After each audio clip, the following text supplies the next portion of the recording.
குருவே சரணம், குருவே துணை. உலகெங்கிலும் வாழக்கூடிய கும்பம் ராசி மற்றும் கும்பம் லக்ன அன்பர்களுக்கு என்னுடைய முதல் வணக்கம். இந்த பதிவுல 2026ல நிகழ இருக்கின்ற ராகு கேதுனுடைய இடப்பெயர்ச்சி கும்பம் ராசிக்கு, கும்பம் லக்னத்துக்கு எப்படி இருக்கும் அப்படின்னு நீங்க தெரிஞ்சுக்க போறீங்க.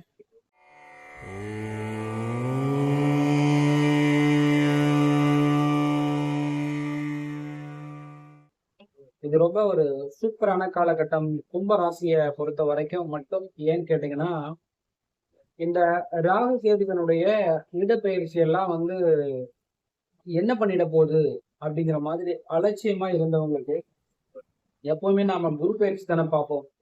எப்பவுமே சனி பகவானோட இடப்பெயர்ச்சி தானே பார்ப்போம்.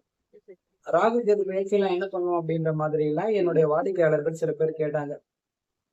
நான் சொன்னேன் 2024ல இருந்தே கும்பராசிக்கு ராகு பகவானுடைய தாக்கம் வந்துருச்சு. ஏன்னா அப்ப மீனத்துல இருந்தார். மீனத்துல இருக்கும் போதே அவரு கடிகார திசைக்கு எதிர் திசையில தனஸ்தானத்தை வந்து பாத்தீங்கன்னா நல்லா காலி பண்ணிட்டாரு.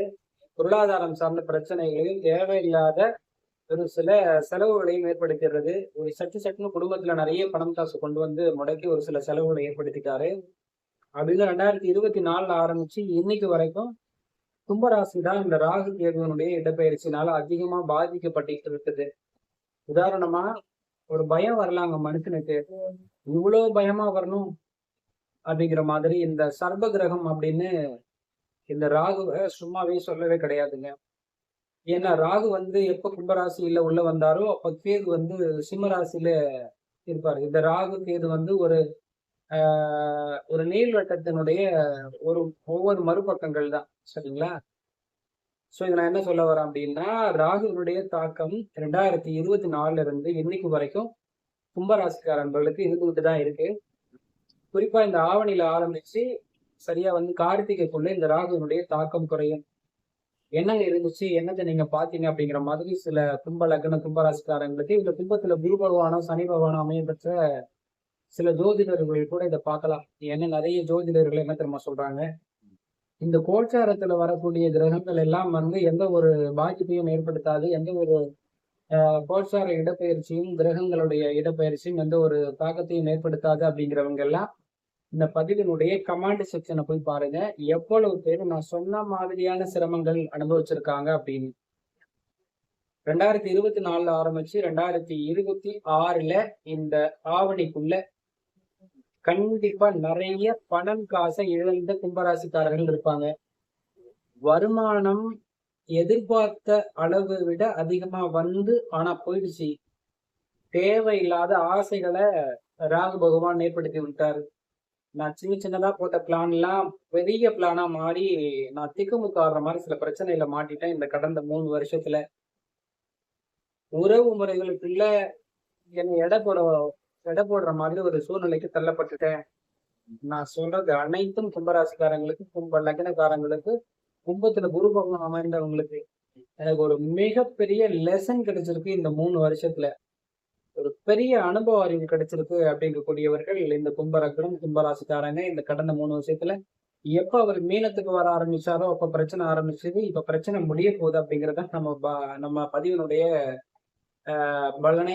நான் என்ன போட்டிருக்கேன்னா, பயம் நீங்கும் நேரம் கும்பராசிக்கு அப்படின்னு தான் பதிவு போட்டிருக்கேன். 200% உங்களுக்கு இந்த கர்மா பலனுடைய பாதிப்பு குறையும். குறிப்பா வந்து நீங்க 30 வயசு கடந்தவங்களா இருக்கீங்க அப்படின்னா உங்களுக்கு இந்த ராகு கேது பயிற்சி சூப்பரான ஒரு பலனை வந்து 2026ல இருந்து 28 வரைக்கும் கொடுக்கும். ஒண்ணும் இல்லை, நம்ம வந்து கொடிகட்டி பறக்க வேண்டாம், ஒரு பெரிய ஆசைகளை அனுபவிக்க வேண்டாம், ஒரு சுகபோகத்தை அனுபவிக்க வேண்டாம், பிரச்சனை இல்லாம இருக்கும், ஏமாற்றம் இல்லாம இருக்கும், உடல் உபாதைகள் இல்லாம இருக்கும், பயம் இல்லாம இருக்கும் அப்படின்னா உங்களுக்கான ஒரு சரியான காலகட்டம் இது. முடிஞ்ச வரை பிரதோஷ நாட்கள்ல அல்லது சனிக்கிழமை நாட்கள்ல லிங்க வழிபாடு, பிரதோஷ வழிபாடு நடக்கக்கூடிய இடங்களுக்கு சென்று, சாதாரணமாக கோவில் கோபுரம் கலசம் வழிபாடுகள் நடக்கக்கூடிய சிவாலயங்களுக்கு சென்று நந்திக்கு பாலாபிஷேகம் பண்ணுங்க. நந்திக்கு இளநீர் அபிஷேகம், பன்னீர் அபிஷேகம் பண்ற மாதிரி கோயில்களுக்கு உங்க கையால் முடிஞ்ச அந்த அபிஷேக பொருட்களை வாங்கி கொடுங்க. உங்களுக்கு நிறைய நல்லது நடக்க போகுது அப்படிங்கிறது தான் நான் வந்து சொல்றேன். ஏன்னாங்க இந்த கும்ப ராசி கும்ப லக்னத்துல பிறந்தவங்க அவங்க வாழ்க்கையில ஒவ்வொரு 18 மாதத்துக்கு ஒரு முறை ஏமாறுவாங்க. ஆனா இந்த ராகு மறுபடியும் உள்ள வந்து இந்த நீள்வட்ட பாதையில வரும்பொழுது, உங்க குடும்பத்துக்குள்ள மருத்துவ செலவு குறைந்தபட்சம் ஒரு ரூ. 50,000 தொடர மாதிரியான சூழ்நிலைகள் கடந்திருக்கும் இந்த 3 வருடங்கள்ல. குறிப்பா வயதில் முதியவர்களுக்கு 2024க்கு பிறகு கும்ப ராசிங்க, நான் கும்ப லக்னங்க. எங்க வீட்ல அப்பாவுக்கு உடம்பு முடியாம போச்சு, அம்மாவுக்கு உடம்பு முடியாம போச்சு. இல்ல எங்க வீட்ல முதியோர்களுக்கு உடம்பு முடியாம போச்சு. பெரிய மருத்துவ செலவு கண்டிப்பா நடந்திருக்குங்க அப்படிங்கிற மாரி.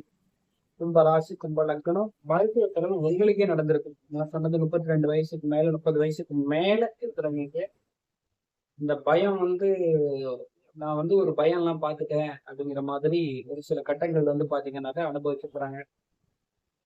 வேலை பார்க்குற சூழ்நிலையில ஒவ்வொரு இரவுகளும் பயந்துகிட்டே இருந்தா எப்படி இருக்கும்? அதே மாதிரி இந்த நேரம் நிர்வாகத்தை என்னால மெயின்டெயின் பண்ணவே முடியல அப்படிங்கிற மாதிரி ஒரு அப்செட் அனுபவிச்சவங்க கண்டிப்பா இருக்கிறாங்க. ஃபேமிலிக்குள்ள பர்சனலாவே வந்து ஒரு நபர்களுக்குள்ள ஒரு நபர்களுக்குள்ள எந்த பணம் காசு பர்சனலா கடன் வாங்கி அடைச்ச கும்பராசி கும்பலக்கணக்காரங்க இந்த பதிவு பார்க்குறவங்க அவ்வளோ பேர் இருப்பாங்க. சரிங்களா? இது என்னங்க ஒரு பாதிப்பு, இந்த தாக்கம்லாம் அப்படியே நடந்துட்டே இருக்குமா? கன்டின்யூ ஆயிட்டே இருக்குமான்னா எல்லாம் முடிய போகுதுங்க. அவ்வளோ சரியா 2029 வரைக்கும் ஒரு சூப்பரான டைம் பீரியட். ராகு கேதுனுடைய தாக்கம் ரொம்ப வந்து கம்மியாவே இருக்கும். இந்த கும்ப லக்ன கும்பராசிக்காரங்களுக்கு கும்பத்துல குரு பகவான் அமர்ந்தவங்களுக்கு, கும்பத்துல சனி பகவான் அமர்ந்தவங்களுக்கு நான் சொன்னதுதான் பரிகாரம். கும்பத்துக்கு ராகுனுடைய அதிர்வலைகள் குறைஞ்சிருச்சு. சரியா டிசம்பர் 6ஆம் தேதி ஆரம்பித்து ஒரு பாரம் குறைஞ்ச மாதிரி, ஒரு கட்ட விழுத்த மாதிரி, ஒரு இருள் விலகின மாதிரி உங்களுக்கு ஃபீல் ஆகும். அதற்கான ஒரு முன்னூட்டமாக இந்த ஆவணியில இருந்தே ஒரு ஆரம்பம் வந்து வந்துடும்.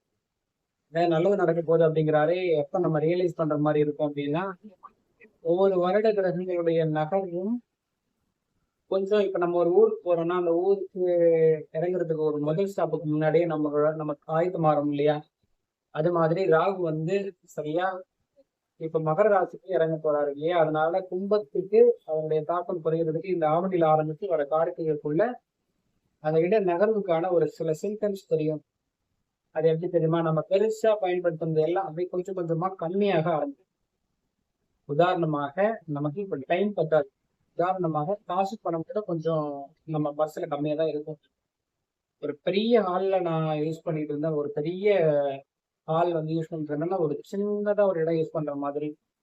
நான் பைபாஸ்ல போயிட்டு இருந்தாலும் இன்னைக்கு ஒரு ஷார்ட்கட்ல உள்ள போயிட்டு ஒரு இடத்துக்கு போற மாதிரி கொஞ்சமா வந்து குறைப்பாரு. இதுல பாதிப்போட தாக்கத்தையும் குறைச்சிருவாரு, பயத்தையும் குறைச்சிருவாரு, ஞானத்தை கொடுத்துருவாரு, ஒரு பெரிய அனுபவத்தை கொடுத்துருவாரு. அதனால கும்பராசிக்காரங்களுக்கு இந்த ராகு கேது பயிற்சி ஒரு பாரம் குறையும், பயம் அகலும், நன்மை நடக்கும். ஒரு பாம்பை பார்த்துட்டோம், பாம்பு உள்ள வந்துருச்சு, பாம்பை வந்து பாத்தீங்கன்னாக்கா வச்சுக்கிட்டு பயந்துகிட்டே இருந்துட்டே இருந்தோம். பாம்பு வெளியே போக போகுது. பாம்பு வந்து வெளியில போயிட்டு நம்ம கண்ணாலேயே வந்து பார்க்க போறோம். அடுத்த பதிவு மகரத்துக்கு போயிடுவாரு. மகரத்துக்கு நிறைய நல்ல பலனும் இருக்கு, சில பரிகாரங்களும் இருக்கு. நீங்க அடுத்த பதிவுல மகர ராசிக்கார நண்பர்கள் உறவினர்கள் இருந்தாங்கன்னா அடுத்த பதிவுல பாருங்க. குடும்பத்துக்கான பயம் விலகும் நேரம். எக்காரணத்தை முன்னிட்டும் சிவ வழிபாடு உண்டாகுங்க. எக்காரணத்தை முன்னிட்டும் முடிந்த வரை 3 மாதத்துக்கு ஒரு முறையாவது ஒரு பிரதோஷத்தில் கலந்துக்குவாங்க. கோயில் பிரகாரத்துல அதிக நேரம் செலவு பண்ணுங்க. பிரதோஷ நாட்கள்ல அவசியம் கோவில்ல கொடுக்கக்கூடிய பிரசாதங்களை வாங்கி சாப்பிடுங்க. அவசியம் கோவில்ல வந்து மகா தீபாரதனை கண்கொள்ள நல்லா பார்த்து மகிழுங்க. சுவாமி வந்து திரை மறைச்சி நல்ல நீட்ட அலங்காரம் பண்ணி திரையை விளக்கிட்டு ஒரு மகா தீபாரதனை காட்டுவாங்க. இதெல்லாம் பாருங்க, நிறைய நல்லது நடக்கும். நம்மளுடைய பர்சனல் ஜாதகம் பார்க்கணும், இன்னும் நிறைய தெரிஞ்சுக்கணும் அப்படின்னா கண்டிப்பா என்னோட நம்பருக்கு தொடர்பு கொள்ளுங்க. ஜாதக பலன் தெரிஞ்சுக்கலாம். ஸ்ரீ வராகி ஜோதிடாலயம் நாடி மற்றும் பிரசன்ன ஜோதிடம், பரிகார ஜோதிடம், வாஸ்து ஜோதிடம் ஆய்வு பண்ணக்கூடிய மாணவர் சிவ மாவீரன். நன்றி, வாழ்க வளமுடன். அடுத்து ஒரு நல்ல பதிவுல சந்திப்போம்.